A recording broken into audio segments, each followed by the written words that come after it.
मैं डॉक्टर सुषमा शर्मा आपके सम्मुख आज एक बिल्कुल भिन्न विषय लेकर प्रस्तुत हो रही हूँ। विषय है कि बच्चे में संस्कार देने चाहिए, कब देने चाहिए, क्या हम वास्तव में अपने बच्चे को संस्कार दे रहे हैं। आपने रामलला की मूर्ति देखी।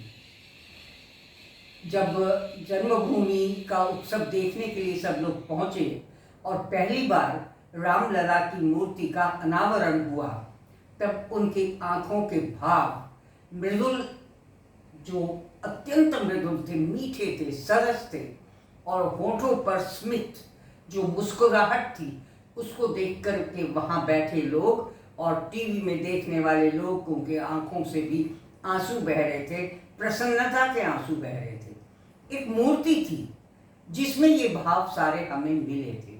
ये मूर्ति क्या थी? कहाँ, पता नहीं कहाँ, किस प्रदेश में कोई पत्थर पड़ा हुआ था, सड़क पर पड़ा था, चट्टान में पड़ा था, हमें नहीं पता, लेकिन कलाकार ने उस पत्थर को उठा करके पता नहीं कितने हथौड़े, छेनियाँ उस पर मारी। बल्कि कहा तो ये जाता है कि कलाकार ने मूर्ति बनाने के बाद परमात्मा के आगे क्षमा मांगी कि मैंने प्रभु आपके ऊपर इतने हथौड़े, छेनियाँ मारी हैं, तो मुझे क्षमा किया जाए। ये उसकी भावना है।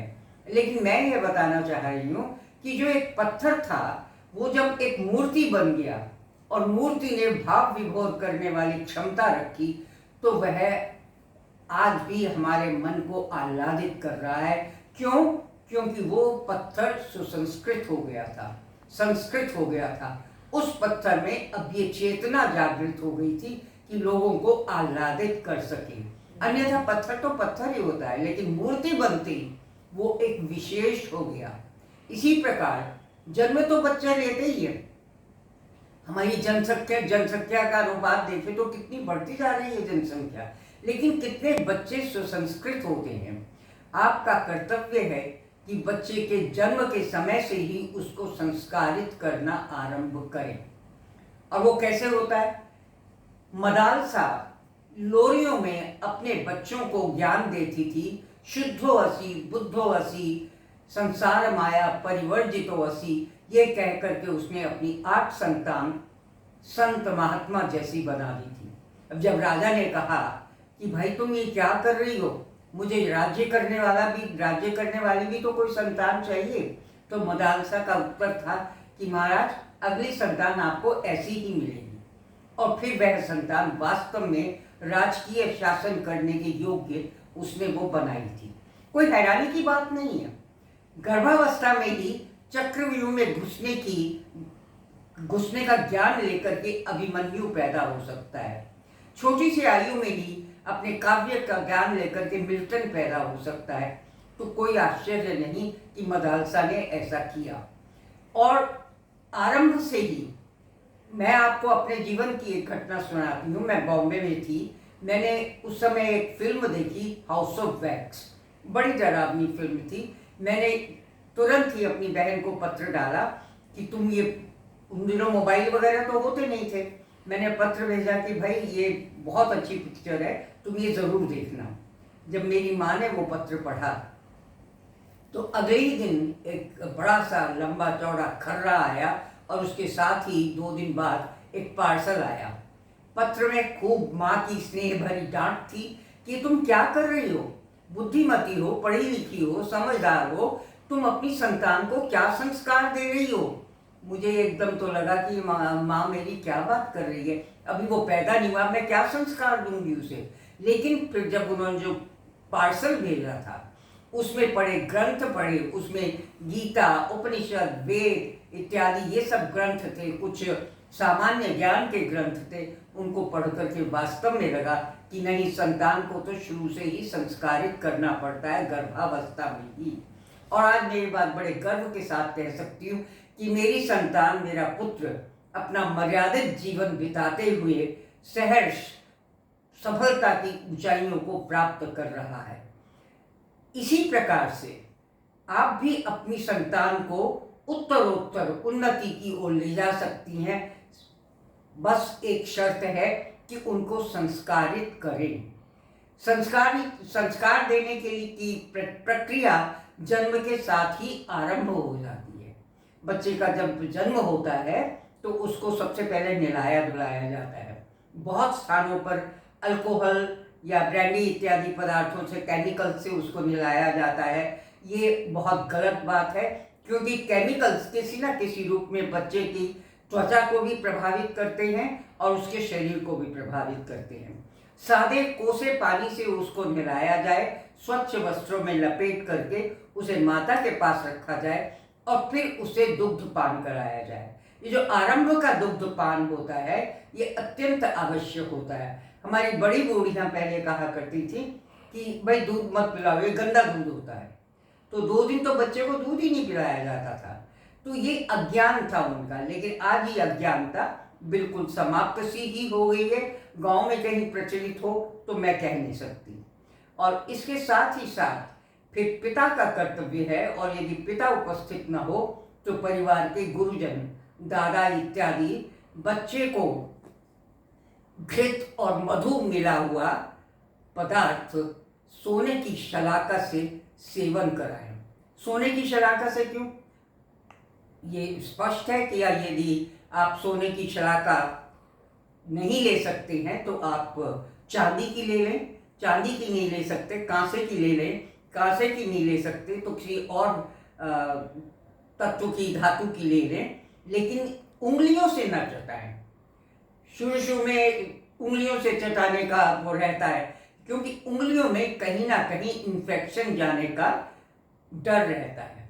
तो सोने की शलाका से घृत और मधु चटाया जाए, और सोने की शलाका से ही बच्चे की जिह्वा पर ओम शब्द लिखा जाए। ओम शब्द से क्या है? पिता आरंभ से ही अपने बच्चे को अध्यात्म की शिक्षा दे रहा है। भौतिक जगत में तो वो रहेगा ही, लेकिन अब पिता उसका आध्यात्मिक जगत में भी प्रवेश करा रहा है कि तुम्हें दोनों स्थानों पर बराबर रूप से सफलता प्राप्त करनी है।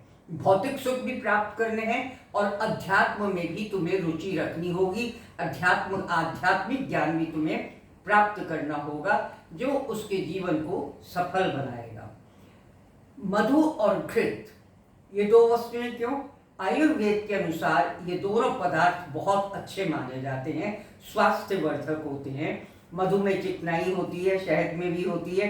बहुत सी बीमारियों से बचाने की क्षमता इन दोनों पदार्थों में होती है। इसके साथ ही इसमें सोना मिला दिया जाए तो सोने पर सुहागा हो जाता है। सोना कैसे मिलाया जाए? वर्क आते हैं ना, आपने सुना होगा, चांदी के वर्क, सोने के वर्क।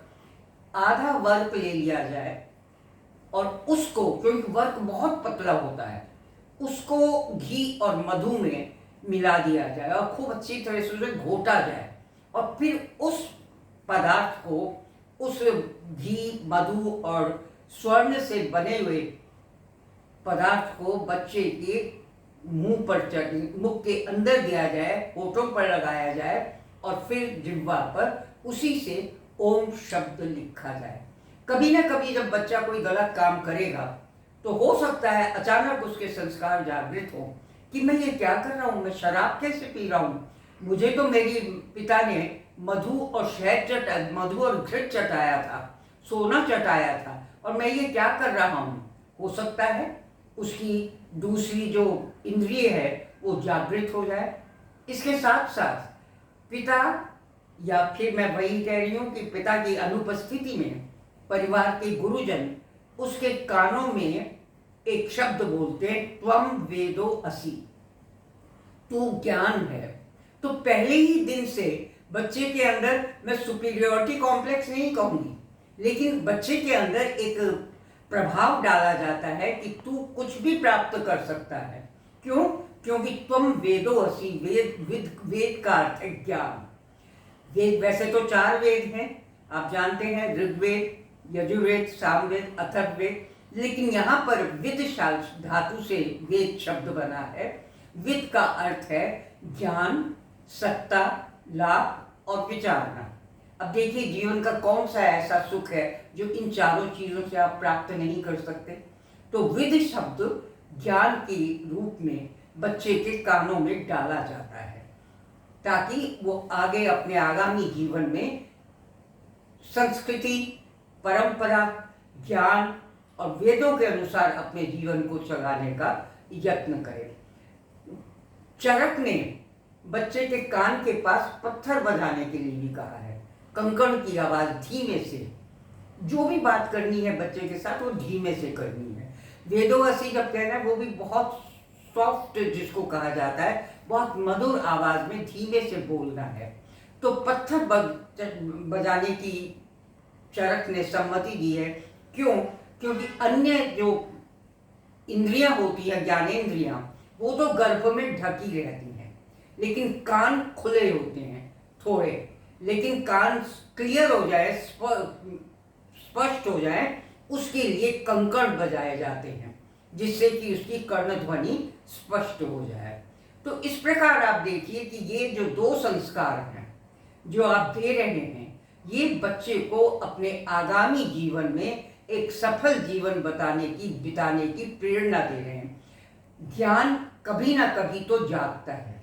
अभिमन्यु को हर वक्त, हर समय चक्रव्यूह में घुसने की बात नहीं थी, लेकिन जब आवश्यकता पड़ी तो एकदम उसकी चेतना जागी कि चक्रव्यूह में तो मैं प्रवेश कर सकता हूँ, मुझे ज्ञान है। तो इसी प्रकार जब भी कोई कठिनाई आएगी, जब भी कोई समस्या उपस्थित होगी, तो संभवतः बच्चे की चेतना जागृत होगी कि मैं तो ज्ञान हूँ, मैं तो वेद हूँ, मैं तो ये सब कुछ सरलता से कर सकता हूँ, मैं क्यों कठिनाई का अनुभव कर रहा हूँ, मैं क्यों परेशान हो रहा हूँ, मेरे हाथ में है इसको सिद्ध करना। तो इस प्रकार की भावनाएं उस बच्चे के मन में आती हैं। आप बच्चे को संस्कारित करें, प्रारंभ से ही संस्कारित करें। और फिर एक और बात, बच्चा पैदा होते ही चूमा चाटी शुरू हो जाती है। बच्चे को जो भी आता है बाहर से, वो लाड़ में, प्यार में ही चूमते हैं। लेकिन हमारे चरक ने, हमारे बड़ों ने ये कहा है कि चूमना नहीं है, क्योंकि मुख से यदि आप स्पर्श करेंगे बच्चे की त्वचा का, तो उससे इन्फेक्शन होने का डर है। मेरी माँ हमेशा ये कहा करती थी, जब मेरे बच्चों को उसके मामा मौसी प्यार करते थे, कि देखो ऐसे प्यार नहीं करो, अगर प्यार करना है तो उसके पाँव पर करो।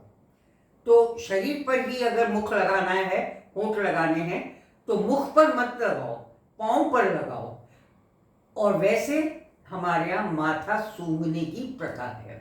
आप देखिए, जो बड़े बूढ़े जब बच्चे चरण स्पर्श करते हैं तो बच्चे बड़ों का मस्तक सूंघते हैं। ये आशीर्वाद देने का, प्यार करने का एक तरीका है, जो बालक के आरंभ में ही यही होना चाहिए। ये चुंबन आदि जो प्रक्रियाएं हैं, ये उसके लिए अच्छी नहीं है, इन्फेक्शन का भय रहता है। तो ये छोटी छोटी बातें हैं जिनका ध्यान रखना आवश्यक है। ये एक संस्कार है जिसे हम कहते हैं जात कर्म संस्कार, बच्चे के जन्म के साथ ही किया जाने वाला संस्कार। मुझे आशा है कि आप मेरी बात को ध्यान से सुना तो होगा ही, लेकिन इसको चरितार्थ करेंगी और अपने बच्चों को संस्कार देने का आरंभ आज से ही कर देंगी। बहुत बहुत धन्यवाद।